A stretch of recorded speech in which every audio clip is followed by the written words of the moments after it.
The Detroit Pistons have used up a lot of their free agency cap space. They've also used up a lot of roster spots, but there are still some interesting free agents available. And should the Detroit Pistons be interested in any of them, specifically a potential backup point guard? We'll talk about that in today's episode of the Locked On Pistons podcast.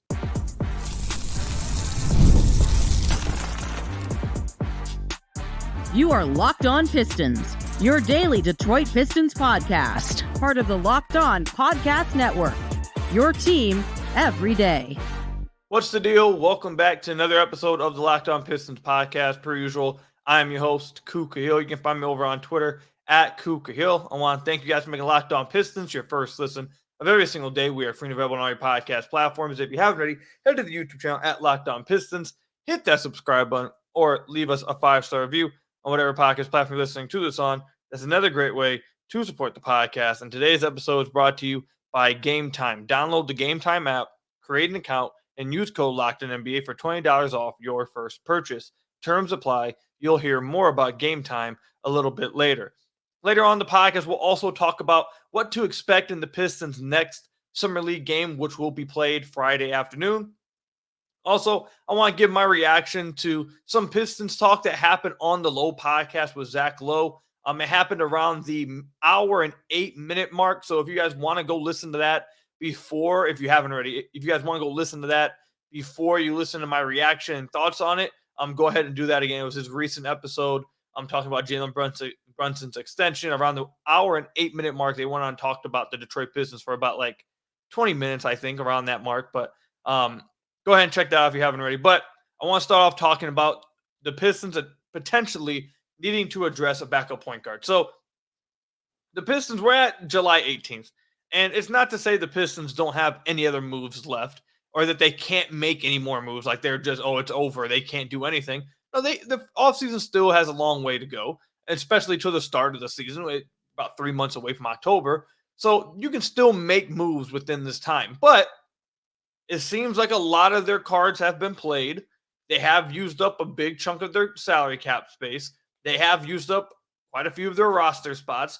If you try to make a rotation right now, it seems as though you have the 9 to 10 guys you probably want to play, maybe even more. So it seems like the rotation is going to be a little crowded, and some guys may be left out that want to play or that you think would play.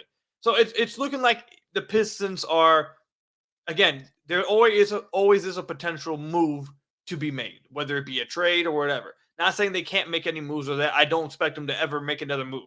But it seems as though if you were a betting man, it seems like they're closer to finish than they aren't. Despite that, though, I think this free agency is pretty interesting because a few weeks into it, you still have quite a few players.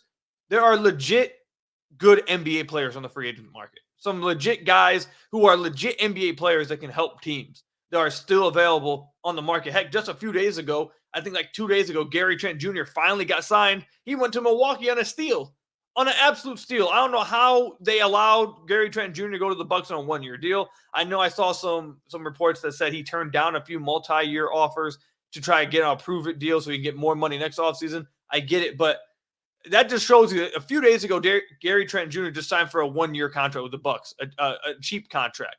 So there's quite a few guys left on the market that sounds like they're going to have to take a similar deal like Gary Trent to try to get back in the market and get paid again next offseason.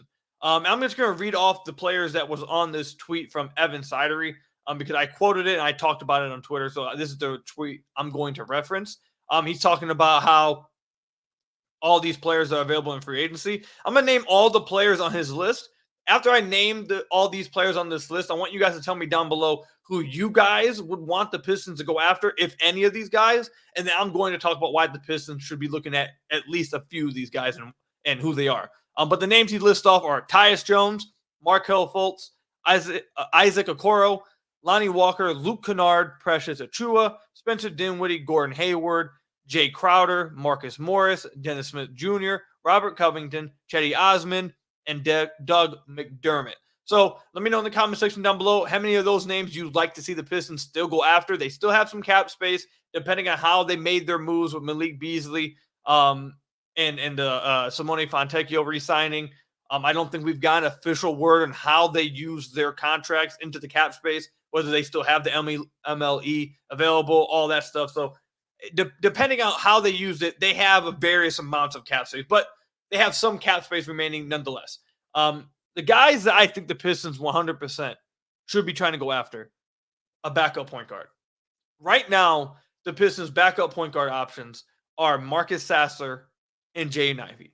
And I think you're seeing in Summer League, just like we all saw this past year with Marcus Sasser, he is not a point guard. Just because he is small does not mean he can play point guard, which was some of the criticism, the critique of trading up to draft him, an undersized guard that can't really play point guard and set your offense up.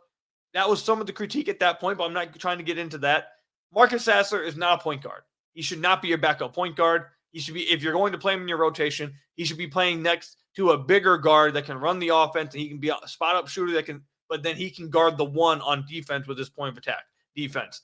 That's what the ideal situation should be for him, whether it's here or eventually somewhere else. That's how Marcus Sasser is able to be an impactful player. It's not him playing point guard. The other option is Jaden Ivey. So I will say this. Jaden Ivey 100% is a better option than Marcus Sasser. If you're forced to pick between the two, it's definitely Jaden Ivey, because Jaden Ivey is going to get more rim pressure and collapse the defense a lot more than Marcus Sasser will. That's true. He's going to collapse the defense a lot.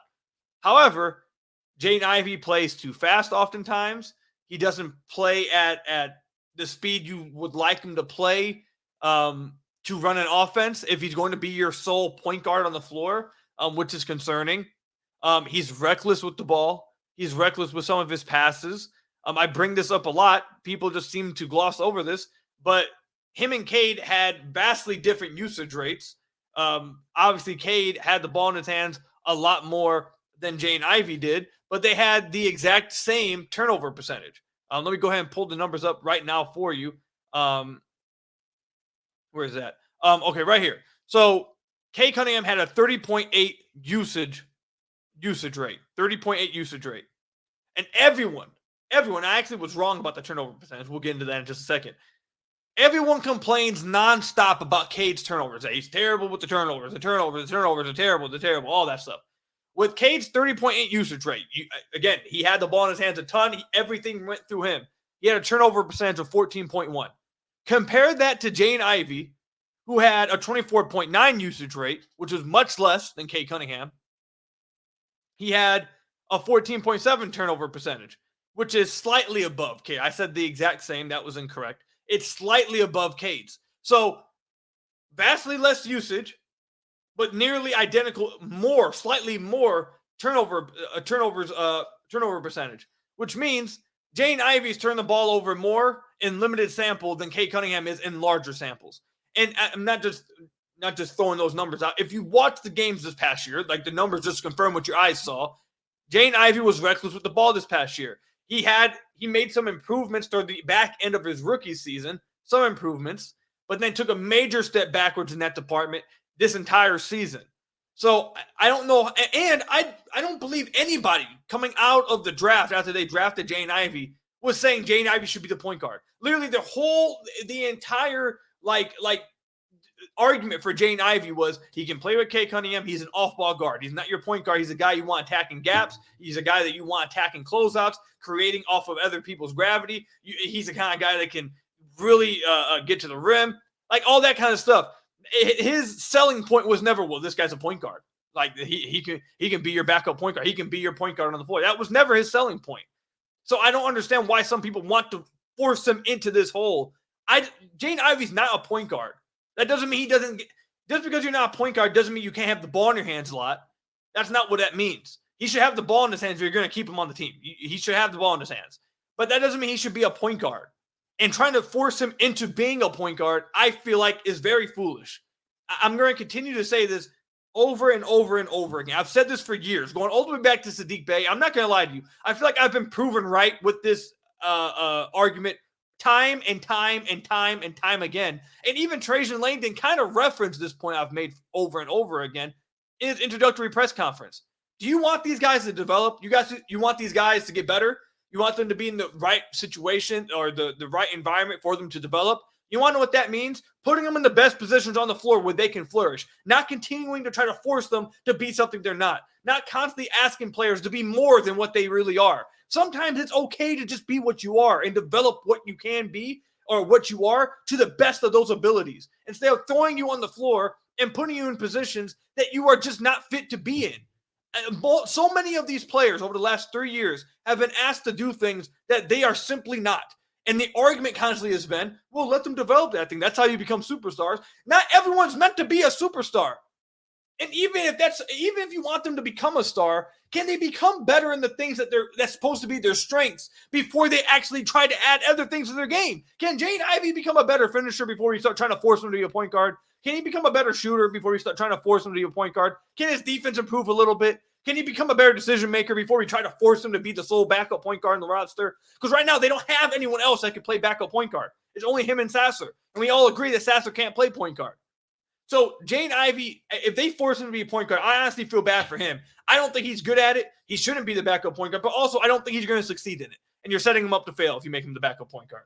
So with that said, that was a long explanation. The guys on that list I named, the Pistons should definitely be looking at Tyus Jones, Markelle Fultz, and Dennis Smith Jr. All those guys, Tyus Jones, Markelle Fultz, Dennis Smith Jr. Markelle Fultz and Dennis Smith Jr. both really good defenders. Markelle Fultz has size. If you did want to play Sasser next to him and move on from Ivey, that's like the perfect complement to each other right there. A bigger point guard that can play defense, run the show, while Sasser plays off ball. That's a good fit. But Dennis Smith Jr. is another good guy. I think you can play next to Ivey and play really well. Dennis Smith Jr. is a really good defender. Has become a really good defender at this point of his career. And Tyus Jones is probably the best backup point guard in the NBA. And at this point, I know the whole thing around him is, oh, he wants to be a starter. Well, we're at July 18th. I don't think there's any starting positions left out there. So, those are the three guys they definitely should be going after. They need to get a point guard. And I think Trajan knows this because according to reports, they tried to get Patrick Beverley before he signed overseas. So I think they know this. They need a backup point guard. Go get one of those guys. You need him. You need a backup point guard desperately, I think. Absolutely need a backup point guard. But let me know in the comment section down below or over on Twitter at Kuka Hill how you guys feel about this. Do you guys agree, disagree with me? Again, let me know in the comment section down below or over on Twitter at Kuka Hill. When we come back, what should you expect in the next Summer League game for the Detroit Pistons? Should you expect a big-time game from Ron Holland? Or should you expect a consistent game from Bobby Klintman? Or is there something else altogether? Maybe a breakout game from Marcus Sasser? What should you be expecting in the next Summer League game? Game Time is an authorized ticket marketplace of Major League Baseball, which makes getting tickets faster and easier. Prices on the Game Time app actually go down the closer it gets to the first pitch. I'm going to tell you guys this right now. I am a procrastinator. I wait to quite literally the last second with just about everything I do. And oftentimes, yes, it ends up screwing me over. That's why it's not good to be a procrastinator. But it especially screws me over when purchasing tickets. But with Game Time, it's perfect for people like me because it saves me. All the way up to the last minute, they have last-minute deals that you can save up to 60% off buying last minute for sports, concerts, comedy, theater events near you. It absolutely saves me. You got flash deals, you got zone deals, all that stuff, all the way up to the last minute, and sometimes even after the event even starts. It saves people like me who wait to the last second. You don't often get screwed over with tickets. And another great thing about Game Time that I absolutely love, you don't have to buy the tickets, get to the event, realize, oh God, these seats suck. No, you can see right in the app before you purchase the tickets what your seats look like. So you don't have to worry about the surprise of what your seats may look like by the time you get to your event. So take the guesswork out of it and start buying MLB tickets with Game Time. Download the Game Time app, create an account, and use code LOCKEDONNBA for $20 off your first purchase. Terms apply. Again, create an account and redeem code LOCKEDONNBA for $20 off your purchase. Download Game Time today. Last minute tickets, lowest price, guaranteed with Game Time. So I want to thank you guys again for making Locked On Pistons your first listen of every single day. We are free and available on all your podcast platforms. If you haven't already, hit that subscribe button to the YouTube channel or leave us a 5-star review on whatever podcast platform you're listening to this on. That's another great way to support the podcast. Real quickly, got some non-Pistons related stuff that I want to share with all you guys. Because, we always have conversations on the podcast. It's not just about the Pistons all the time. Sometimes we just like to share some life stuff. Just real quickly. One, any of you guys that watch The Boys, Let me know in the comment section down below or over on Twitter how you guys feel about the season finale. I thought it was amazing. I loved the season finale. My wife, she was not too big of a fan of it. She did not like it as much as I did, but I thought it was amazing. I can't wait till season 5. So let me know about that. 2, College Football 25, absolutely amazing game. Let me know if you guys are in the Dynasty, if you guys are playing the game, you guys are playing Ultimate Team. Stay tuned for my Twitch on that because it sounds like that me and James Edwards might get a little clash going on that college football. You guys know you guys should be taking me when we eventually play, but I think me and James are going to play. I'm going to stream it. You feel me? You guys got to root for Locked On Pistons. Trust me, I'll win the game. Don't worry about it. But yeah, let me know how you guys are enjoying the game. Anyone who's playing it, it's a lot of fun for me. But anyways, now we can get back to the Pistons. Just want to have some friendly talk with you guys real quick. Next Summer League game, the Detroit Pistons play Friday night. Their next Summer League game. And what should you expect in this Summer League game? That's going to be the Pistons' 4th Summer League game. This will be Ron Holland's 3rd Summer League game because he did sit out the front end of the back-to-back of Summer League. And I saw that really frustrated a lot of Pistons fans. And you know what? Look, I can't even blame you guys. I try to stay away from getting into any of that stuff. I don't really like talking about the whole player rest and load management and all that stuff because I understand the way it comes off at times, even though I don't think that's the point of the conversation. I understand how it comes off to certain people when you talk about it. So I try to stay away from it. But yeah, I do think it's kind of like if he was not actually hurt, which is what they're all saying. Like all we've heard is that he was not hurt at all. They just needed rest, wanted to give him rest. I should say is the best way to put it. I think that's kind of crazy. Like what are you resting him for? And that's that's a little ridiculous. I'm not gonna lie to you. That is a little crazy. But anyways, this will be his 3rd game in Summer League and Bobby Klintman's 4th game in Summer League. Marcus Sasser's 4th game in Summer League. So I guess obviously the place you want to start with is Ron Holland. And what I'm wanting to see from Ron, it's not like what I'm going to be wanting to see from Ron is probably not what fans are going to be wanting to see from him. I don't want to see Ron Holland out there, to prove to me that he's a good 3-point shooter. I don't want to see him take like 5 threes. Like, oh, he hit 2 threes. I'm impressed. Like, no, because he could hit 2 threes in this game, and everyone's still going to have the same, concerns about him being a shooter when the season starts. That's not what I'm looking forward to. I'm not looking for him to shoot 20 plus times like the broadcast was trying to say in the last game. Like, and some Pistons fans were trying to say, I saw, the team wants him taking 25 plus shots. They want him taking 20 plus shots. Like, that's not what I want to see from him. I don't want to see him doing that. What I want to see from Ron Holland is good decision-making, improved decision-making, better shot quality, and playing within the offense. I think one of the things that you've seen from him in the 3 games he's played so far, or the 2 games he has played so far, is that a lot of his shots are just wild, reckless shots. And that has led to why his shooting performance or his field goal percentage and his inefficiency, that's why you see that. He's not getting very easy shots. He's forcing a lot of shots at the rim, which again, like I mentioned, the relentlessness can lead to free throw attempts, which he's gotten, which is good. You like the fact that he's relentless and that eventually will lead to him being a really good slasher in the NBA. His relentlessness getting to the rim, his ability to continue to get to the rim. But there's also a fine line you need to walk between relentlessness and reckless. And that's what I'd like to see, seeing him improve that. See if the game starts to slow down a little bit for him in the Summer League. He starts to improve his shot quality. I'd like to see him play. I was going to say play the right way, but that kind of makes it seem like I think he's playing a bad basketball. I don't want to say like he's doing that, but like I want to see him make the right pass. Like if someone's there, make an accurate, correct pass on time. Read the floor. Show me that you can read the floor quickly. What am I trying to? What's the word? It's like escaping my head. Processing. You can process what's going on, what the defense is throwing at you relatively quicker than you did in the first Summer League game. Like those little things. Those are the kind of things I want to see from him. And make an extra pass in transition instead of trying to force it all the way to the rim. Get the ball in transition, go get the defense to collapse, and then make that kick out. Like little stuff like that. We've talked about this before. I think last Summer League. I always will reference Bruce Brown's second Summer League game or season. And I saw one of the draft scouts that I follow reference this, and I really agree with it. A lot of people say you can't take anything from Summer League. I don't agree with that. You shouldn't take a lot from Summer League. You shouldn't base everything on Summer League. But a lot of the tendencies that you are going to see from Summer League, it's not like those players just lose those tendencies. It's not like those players that stuff just disappears from that player. A lot of stuff that if you watch from Summer League, a lot of those tendencies remain with the players. That's who they are. That's the player they are. And there's some things, some improvements that you can take from Summer League. So the reason why I say all that is to reference this. Bruce Brown, his second Summer League season with the Pistons, he wasn't out there scoring 30 points a game. It wasn't that he was out there taking step back threes or trying to, like I said, score 30 plus points a game. That wasn't what he showcased. What he did showcase that I felt like at the time I wrote about it for Detroit Bad Boys a lot.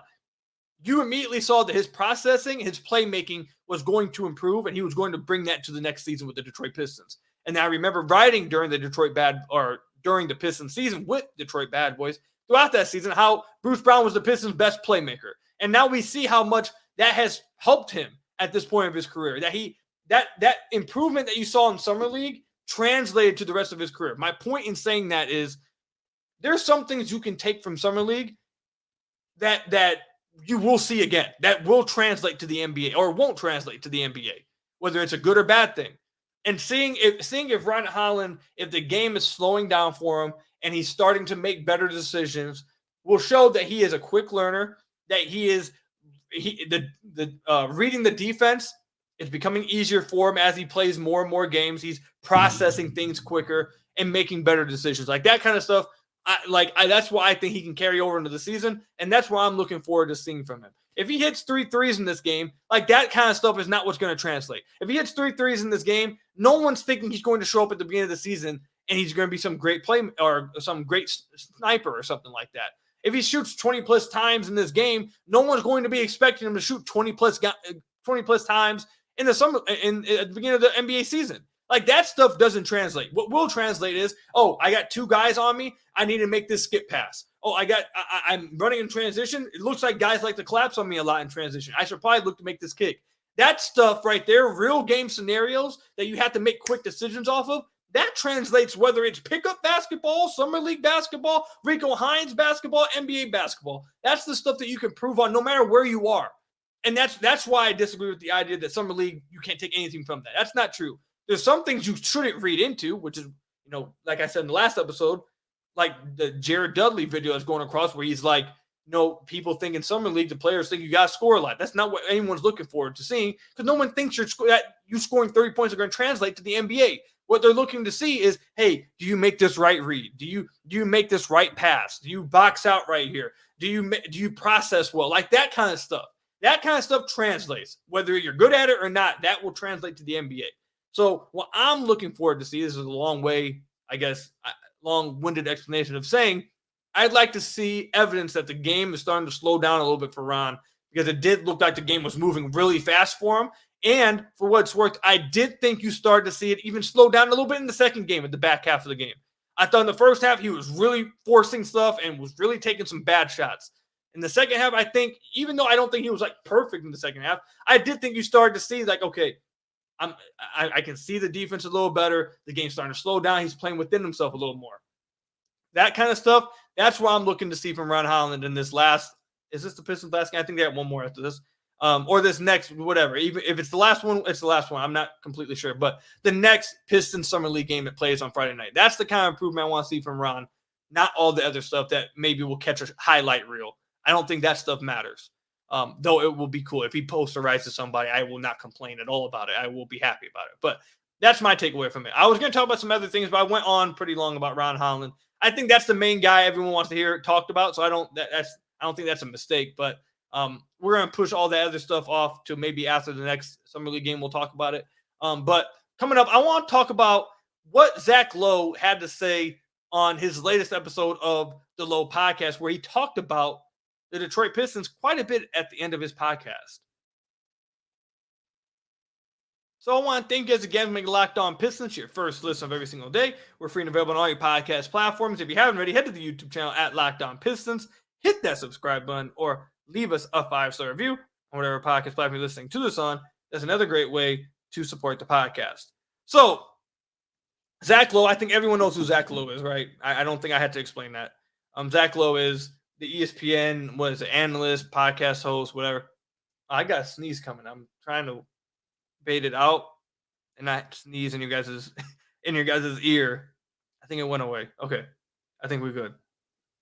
Everybody. Anyways.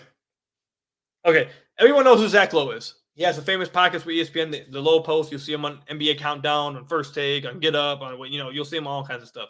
He's probably the best now that JJ Redick's gone. Even while JJ was there, I think him and JJ were fighting for the top spot. But Zach Lowe I think it's easily the best analyst they got. He actually watches the game. He actually talks basketball. He knows what he's talking about. He actually analyzes the game correctly. I think he's the best one they got at ESPN Ivey. I think a lot of people feel that way. But either way, in his last podcast, we talking about Jalen Brunson's extension with Kevin Pelton. At the end of the podcast, they start talking about I don't want to say rebuilding team. I think they were trying to stay on the topic of teams that had a high draft pick, basically. I think that's what the point of their conversation was supposed to be. But then they got to the Detroit Pistons, and they spent, I believe, the last 15 or so minutes just talking about the Pistons. Again, like I said earlier, it happened around the 1 hour and 8 minute mark. So if you want to skip to there, that's where you should listen to it. And the things that he said in this episode, I think a lot of fans should listen to, because it's always good to get a sobering outside opinion on your team, on your favorite team, because it's unbiased. It's unbiased, and especially when it's coming from someone who watches and is a well-educated person talking about the subject. I'm not saying you should go listen to what Skip Bayless has to say about the Detroit Pistons or Kendrick Perkins or Stephen A. Smith. No, that would be stupid to do that. But Zach Lowe, when he speaks, you should listen to what he's saying. And there's a few other guys that you would listen to, or guys and girls that you would want to listen, talk about the Pistons if they happen to speak. But Zach Lowe is just one of those guys. And one of the things, there's a few things they mentioned. Well, I guess I'll go one by one. One of the things they mentioned is, and I think this is we're not going to talk about it a lot in this podcast at all. I'm not going to dive into it because it breeds a lot of negativity and toxicity. But it's the inevitable truth that I think we're eventually going to have to talk about. We'll probably talk about this midway through the season, I think, probably. Or eventually, if one of the young guys do get traded this offseason or at the deadline, whenever. If that eventually happens, this will probably be the main topic that comes up. But he questions, it's not that he questions the Ron Holland draft pick. He brought up, okay, you like Cade. I really like Asar. I'm speaking from his perspective, what he said. I really love Cade. I really like Asar Thompson. Ron Holland I even like. But the truth of the situation is you are never going to have a situation where you can realistically play Cade, Ivey, Holland, Asar, and Duren at the same time. You just can't do it in today's NBA. It's not enough spacing. You won't get away with it. That's the problem that he sees with the Pistons, that your long-term goal, your core, he doesn't see ever being able to fit together. And I don't think he's wrong in saying that at all. I honestly agree with him. I've said that on the podcast before. But some of the points that he brings up are interesting. I suggest you guys go listen to it. But I think he's on the money with bringing up that concern. And I think that's something that the Pistons, Trajan Langdon, I should say, is seeking to find out about. And he's weighing the risk versus reward of testing that out, seeing what he can find out about it, which leads us into Zach Lowe's next point, which was, and another point that I agree with and I've brought up on the podcast, is, okay, I'm not sure these guys will ever be able to really play together. And then he went into Jaden Ivey and said, I'm not even that low on Jaden Ivey, but his market is at an incredibly low point. At a certain point, he basically brought up that you gotta consider the, what's the right word? The value argument. Should you move him now at his value, what his value is, or do you believe his value can get higher? And Zach Lowe is basically bringing up the point that, again, I've said in the podcast a few times, that, okay, well, if Ivey is playing off the bench, let's say Jaden Ivey doesn't start, because Zach Lowe brought up that he thinks that the Pistons are going to go full spacing in the starting lineup around Cade. Something like maybe Cade, Malik Beasley, Asar Thompson, Tobias Harris, Jalen Duren. Or maybe Cade, Asar, Fontecchio, Tobias Harris, Jalen Duren. So one of those combinations. He's like, okay, if we believe that's what the Pistons are going to do, that means you're playing Ivey off the bench. And if Ivey's only playing 20, around those type of minutes off the bench, is his value actually going to get better than what it is right now? No matter really how he plays is what was his point. And I understand it. If he's not playing a lot of minutes, if he's only playing 20 minutes, there's only so much he can do. is his value really going to be higher than it is right now? So you got to weigh that risk reward if that's what you're going to do. Now, maybe the Pistons plan on starting Jaden Ivey. Maybe that's what the case is. Like I said, who knows? This is all just discussion. This is what the offseason is for. It's just discussion. But I think it's a really good point that's something that I know the Pistons front office is weighing. Now, what side they come out on, I don't know. But I know for a fact it's something they're discussing amongst themselves, trying to figure out is, okay, does it make more sense to move off the value now? Or should we give this season, a half a season, a chance to not only see if he can raise his value in the market, or maybe give us a reason to believe that we can build around this core with him in it, with all of them together. It's not really like Ivey specifically. It's not about, I know that's probably how it's coming off. It's not that it's Ivey specifically. It's everyone fitting together. And the fact that Ivey appears to be like the one, the easy one out, basically. That's what it appears like. So, like, do you wait or do you do it now? And what's the risk reward of that? Like, is the reward of it high enough to take that chance? Basically, is what he was bringing up. And I again, another conversation that I completely agree with. Well, no matter what side you end up on, acting like that's not a conversation you should be at least having, it's lunacy. And like, I'm going to say this one more time to you guys. I know that it's a conversation the Pistons front office is having. So acting like it's not one to have is, I think, pretty crazy. And there are some other things that they talked about, which, again, you guys should go listen. I think it was incredibly interesting. But it was just talking about the Pistons young core. And, if you really believe in Cade, if you really love Cade, and you really like Sasser, and you really like Ron Holland, which, again, that's something that I've heard that this is probably what the Pistons, if they were to rank their prospects, it's probably like their core is Cade, Sasser, Ron Holland. That's what I believe that they like they're hardcore, like solid guys. Like that's the ones they're holding dearly.